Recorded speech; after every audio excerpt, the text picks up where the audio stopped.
L'Agence de la santé publique du Canada s'associe à Canvax pour produire une série de webinaires courts destinés aux fournisseurs de soins de santé. Il s'agit de vidéos préenregistrées dans un format rapide et facile à digérer afin de s'adapter à vos horaires chargés. Le webinaire d'aujourd'hui sera présenté sous forme de cas concrets qui aideront les fournisseurs de soins de santé à mettre en œuvre les recommandations du Comité consultatif national de l'immunisation. Nous apprécions vos commentaires et utilisons les informations recueillies pour nous informer sur le futur produit de webinaire. Veuillez prendre 2 minutes après ce webinaire pour remplir le questionnaire d'évaluation. Le lien se trouve dans la description de la page YouTube et sur le site web canvax.ca. Une copie de la présentation sera également disponible sur le site web canvax.ca. Passons à la présentation d'aujourd'hui. J'aimerais souhaiter la bienvenue à Annie-Florence Seanan, infirmière consultante avec l'Agence de la santé publique du Canada, qui nous parlera du sujet d'aujourd'hui. À vous, Annie. Bienvenue à ce cours webinaire de la SPC sur les contre-indications au vaccin contre la COVID-19. À la fin de ce webinaire, vous pourrez déterminer les contre-indications et les précautions concernant les vaccins contre la COVID-19 autorisés, tels que définis par le Comité consultatif national de l'immunisation, ou bien CCNI. À travers ce webinaire, nous ferons référence aux recommandations sur l'utilisation des vaccins contre la COVID-19, lesquels se retrouvent dans la page web du CCNI à l'adresse suivante. Vous pourrez consulter plus spécifiquement la section sur les contre-indications et les précautions. Avant de passer aux scénarios sur lesquels s'appuie ce webinaire, voici quelques considérations au sujet des vaccins contre la COVID-19. Les contre-indications aux vaccins contre la COVID-19 sont propres aux produits vaccinaux. Lorsqu'un produit vaccinal est contre-indiqué, souvent un autre type de vaccin peut être proposé aux clients. L'approvisionnement en vaccins au Canada, il favorise des vaccins à ARNM par rapport aux vaccins à vecteur viral, ce qui fait que parfois, on peut ne pas être en mesure d'offrir un vaccin différent à une personne qui a eu une réaction au premier type de vaccin qu'ils ont reçu. Les exigences qui concernent la documentation des vaccins, par exemple les mandats ou les passeports vaccinaux, sont déterminées par certaines provinces, territoires et employeurs et non par le gouvernement fédéral. Les critères d'exemption peuvent varier aussi en fonction de la juridiction. Nous vous recommandons donc de consulter les ressources de votre juridiction pour vérifier quels critères s'appliquent à l'endroit où vous vous trouvez. Il existe certaines précautions qui nécessitent le report, donc le retard de la vaccination contre la COVID-19. En plus des contre-indications absolues au vaccin contre la COVID-19, il y a des préoccupations qui pourraient appuyer pour l'instant la décision de retarder ou d'éviter l'administration d'un vaccin. Par exemple, lorsqu'une personne a présenté une myocardite après avoir été vaccinée avec un vaccin à ARNM, on recommande pour l'instant de différer les doses ultérieures, et ce jusqu'à ce qu'on ait plus d'informations sur l'innocuité de l'administration de nouvelles doses de ce même type de vaccin. On recommande aussi de ne pas donner le vaccin aux personnes qui suivent présentement un traitement avec des anticorps monoclonaux ou du plasma convalescent, parce que ça peut réduire l'efficacité du vaccin ou du traitement. Pour l'instant, le moment approprié pour l'administration de ces produits, l'un par rapport à l'autre, n'est pas connu. L'avis d'un expert clinique devrait être demandé au cas par cas. Finalement, on recommande de retarder l'administration du vaccin pour les personnes qui sont présentement atteintes de COVID-19 ou d'une autre maladie aiguë. Le vaccin pourra être administré après la disparition des symptômes. Ça permettra d'éviter la transmission de la maladie dans les cliniques et aussi d'éviter de confondre les symptômes de la maladie avec les effets secondaires du vaccin. Aucune période d'attente additionnelle n'est recommandée dans ces cas. Il est possible que des personnes aient des réactions allergiques sévères aux vaccins contre la COVID ou à leur contenu. Les réactions anaphylactiques aux vaccins contre la COVID-19 sont quand même rares. En date du 4 novembre 2021, le taux d'anaphylaxie qui était signalé après une vaccination était de 8,5 par million de doses administrées. Les allergènes potentiels dans les vaccins contre la COVID-19 inclut par exemple le polyéthylène glycol ou PEG, qui se trouve dans les vaccins de type ARNM. On peut également en trouver dans des cosmétiques, des médicaments, des sirops contre la toux, dans certains produits laxatifs qu'on utilise en préparation pour les colonoscopies ou dans les gels à ultrasons. Il faut noter que les allergies au polyéthylène glycol sont quand même rares.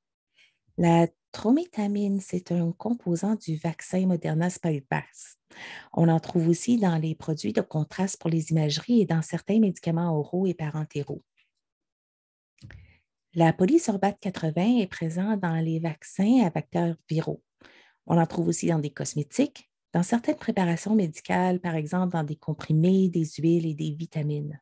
Pour plus d'informations suivant une anaphylaxie après une vaccination, veuillez consulter le webinaire que nous avons diffusé sur canvax.ca le 17 novembre 2021. Certaines réactions au vaccin peuvent ressembler à des allergies, comme par exemple la syncope vasovagale. Ce type de réactions ne sont pas considérées comme des contre-indications à la vaccination ou à la revaccination. Veuillez consulter le Guide canadien de l'immunisation pour plus d'informations à ce sujet. Notez que l'évaluation par un allergologue ou un autre fournisseur de soins de santé qualifié peut permettre aux personnes qui souffrent d'allergies sévères au vaccin contre la COVID-19 ou à leurs composants d'être vaccinées ou revaccinées de manière sécuritaire avec des vaccins contre la COVID-19.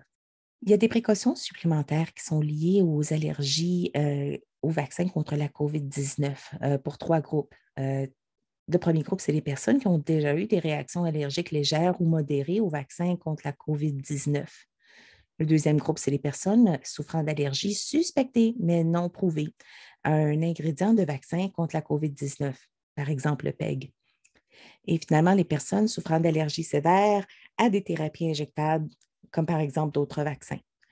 Ces 3 groupes de personnes devraient être vaccinées et observées pendant au moins 30 minutes après la vaccination.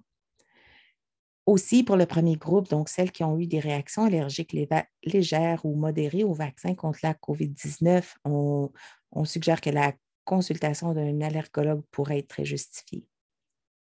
Aucune précaution n'est nécessaire pour les personnes qui souffrent d'allergies alimentaires, environnementales ou d'allergies à d'autres médicaments.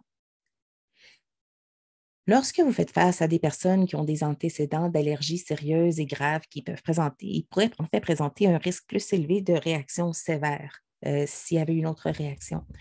Donc, lorsque vous les vaccinez, pensez à le faire dans un site qui est situé à proximité d'un centre d'urgence où ils pourraient être traités pour une anaphylaxie au besoin. Heureusement, les contre-indications au vaccin contre la COVID-19 sont quand même assez rares. Les seules contre-indications absolues concernent les vaccins à vecteur viral et comprennent les personnes qui ont des antécédents de thrombocytopénie thrombotique induite par les vaccins et des antécédents de syndrome de fuite capillaire. Les personnes qui ont ces contre-indications-là peuvent toutefois être vaccinées avec des vaccins à ARNM. Passons maintenant au scénario. Alex a 22 ans. Il cherche à obtenir une exemption à son passeport vaccinal COVID-19 provincial. Alex a des antécédents de myocardite associés à une maladie virale qui a eu lieu il y a environ 6 ans. Il s'en est complètement remis sans incident et n'est présentement pas suivi cliniquement pour des problèmes cardiaques. Alex croit qu'il ne devrait pas recevoir le vaccin contre la COVID en raison du risque de myocardite associé au vaccin à ARNM. Le vaccin est-il contre-indiqué pour Alex? La réponse est non. Le vaccin n'est pas contre-indiqué pour Alex. Seules les personnes qui ont eu une myocardite à la suite d'une première dose d'un vaccin à ARNM ou d'une autre dose devraient attendre que l'on dispose de plus d'informations sur son innocuité avant de recevoir une seconde dose. Une myocardite antérieure qui n'est pas associée au vaccin ne constitue pas une contre-indication à la vaccination. Dans le deuxième scénario, nous rencontrons Alice, qui a l'arthrite rhumatoïde. Alice a évité de se faire vacciner jusqu'à maintenant parce qu'elle a peur que la stimulation de son système immunitaire n'aggrave sa maladie auto-immune. Sa province a mis en place un passeport vaccinal et Alice en a besoin pour continuer à aller au gymnase pour suivre ses cours d'exercice. Est-ce que le vaccin est contre-indiqué dans son cas? Non, le vaccin n'est pas contre-indiqué pour Alice. Les maladies auto-immunes, ce n'est pas une contre-indication au vaccin contre la COVID-19. Vous pourrez fournir à Alice les meilleurs renseignements disponibles sur les effets de la vaccination chez les personnes atteintes d'une maladie auto-immune. Vous pouvez aussi discuter avec elle des risques que la COVID-19 pourrait représenter pour elle, ce qui l'aidera à faire un choix éclairé sur sa vaccination. Dans le troisième scénario, Marguerite a reçu la première dose d'un vaccin à ARNM. 20 minutes après le vaccin, elle a soudainement éprouvé de la grande difficulté à respirer. Son visage et sa bouche se sont enflés. Elle a reçu de l'épinéphrine et a été transportée à l'hôpital pour gérer l'anaphylaxie. Est-ce que le vaccin COVID-19 est absolument contre-indiqué pour Marguerite pour des doses qui suivent? Donc, la revaccination n'est pas une contre-indication absolue pour Marguerite. Les personnes qui ont des antécédents de réaction immédiate et sévère au vaccin à ARNM, par exemple l'anaphylaxie, pourraient être vaccinées de manière sécuritaire. Le CCNI recommande de considérer avec Marguerite les risques et les avantages de la revaccination en prenant en compte son niveau actuel de protection et le risque lié à la COVID-19. On veut lui donner ainsi la possibilité de donner un consentement éclairé. Aussi, dans ce processus, on pourra l'orienter vers un allergologue ou un autre médecin approprié afin de procéder à la revaccination et à l'évaluation. En cas de revaccination, l'administration du vaccin devrait se faire dans un cadre qui est contrôlé, qui a l'expertise et l'équipement nécessaire pour gérer l'anaphylaxie. Marguerite devra être observée pendant au moins 30 minutes après la revaccination ou possiblement même plus longtemps si on remarque qu'elle commence à présenter des symptômes d'une réaction indésirable. On peut noter que Marguerite pourrait possiblement être aussi en mesure de recevoir en toute sécurité un vaccin à vecteur adénoviral si celui-ci est disponible. Dans notre quatrième scénario, Anup n'a pas été vacciné contre la COVID-19. Il demande une exemption d'un médecin pour le vaccin contre la COVID-19 afin de répondre aux exigences de son milieu de travail. Il a déjà eu une réaction au laxatif Miralax qui lui a causé des douleurs abdominales subites. Le Miralax contient du PEG, tout comme les vaccins à la RNM. Alex ne sait pas de manière certaine s'il s'agissait d'une réaction allergique au PEG ou si les douleurs étaient causées par un autre facteur. Quelqu'un lui a dit qu'il ne devrait pas être vacciné contre la COVID avec un vaccin ARNM au cas où il aurait une allergie au polyéthylène glycol. Est-ce que les vaccins contre la COVID-19 sont contre-indiqués pour Anup? La réponse est non. Le vaccin n'est pas contre-indiqué dans son cas. Anup, il n'a pas d'allergie confirmée à un composant des vaccins. Même si les personnes présentent une allergie confirmée à un composant du vaccin, la vaccination pourrait demeurer possible après consultation avec un allergologue. Il faut discuter avec Anup du risque de la vaccination, de ses avantages et de ses options en matière de tests d'allergie. On donnera aussi à Alex la possibilité d'exprimer ses préoccupations et d'avoir une discussion qui l'aidera à donner un consentement éclairé sur sa décision de prendre le vaccin ou non.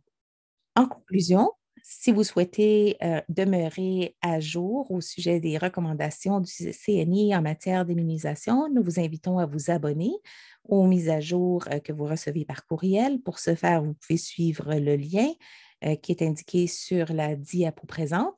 Vous pouvez sélectionner de vous abonner au Guide canadien d'immunisation en le faisant en même temps. Vous pouvez aussi obtenir plus d'informations sur les vaccins contre la COVID-19 dans la trousse à outils pour les fournisseurs de soins de santé de la SPC. Et finalement, nous vous invitons à consulter nos autres webinaires sur les sites de nos partenaires comme le CCNMI et Canvax en suivant les adresses sur la diapo présente. Nous vous remercions d'avoir passé le temps d'apprendre avec nous aujourd'hui et je vous souhaite une belle journée. Au revoir.